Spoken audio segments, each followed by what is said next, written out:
میں آپ بڑا اہتمام کیا آپ نے، آپ بڑے پیارے لوگ ہیں، پر میری ڈیوٹی لگائی ہے نا آج آپ نے سمجھانے کی۔ دیکھو بچے کے ولیمے پر جس ترتیب سے محنت کر کے ہم لنگر کا بندوبست کرتے ہیں، ڈھونڈ کے نائی ڈھونڈ کے کسائی ڈھونڈ کے، امام حسین کے نیاز پہ بھی اسی طرح ہی کرتے ہو، میلاد پہ بھی اسی طرح ہی کرتے ہو، یہی کام کرتے ہو۔ ایک مثال اور دیتا ہوں، میں نے اپنے ماں باپ سے سیکھا یہ ادب، اور وہ پڑھے لکھے نہیں تھے، سادہ تھے۔ میری اماں جی مجھے کہتی محرم والے دن کہ جا مینوں نا ٹوٹیاں لے آدے، میں کھیر ونڈنی ہے۔ ٹوٹیاں دا پتا جے؟ چلو شکر ہے تسی کافی بندے پینڈو نکل آئے ہو، ورنہ تو لوگ مانتے نہیں کیسی پینڈو ہاں۔ ٹوٹیاں لا دو، تو مینوں ذرا سائیکل تے جانا پیندا سی 2-3 کلومیٹر، تو میں کہتا اماں جی میں پوچھیا استاداں نو، ختم پرات وچ بھی ہو جاتا ہے، آپ دلا لیں ہو جاتا ہے، پلیٹوں میں بھی مطلب کوئی مسئلہ نہیں۔ اماں جی کہندے تو نا اپنے مسئلے رکھ اپنے کول، میں نے ٹوٹیاں لے آ کے دی، تو وہ چلے جاتا۔ ایک دن میں تھوڑا سا نا تنگ ہو کے بھی گیا، یار حد ہو گئی ہے، اماں جی مسئلہ سمجھتی نہیں، میں اتنے بڑے مفتیوں کا قول سنا رہا ہوں، وہ میری اماں جی مجھے کہنے لگی ٹوٹیاں تے لے آنیاں پینیاں۔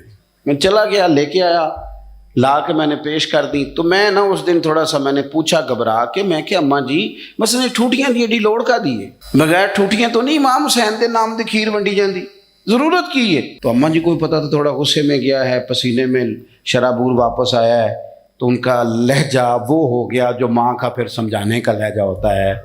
مجھے تھپکی دی، 10 روپے بھی اضافی دیے خرچے کے، اور ساتھ کہنے لگی پتر میں کھینا حضور دی اولاد دے نام تے کسے نو کھیر دینی، پھر انہوں آخنا ساڈا پانڈا دے کے جا، نبی پاک دی اولاد دے نام تے جو دے چھڑیا سو دے چھڑیا، ختم ہو گئی بات، ختم ہو گیا۔ اب اسے کہنا برتن دے کے جا، اس لیے پلیٹیں بھی جائیں، یہ حضور کی اولاد کے نام کا لنگر، تیری نسل پاک میں ہے بچہ بچہ نور کا، تو ہے عین نور، تیرا سب گھرانہ نور کا۔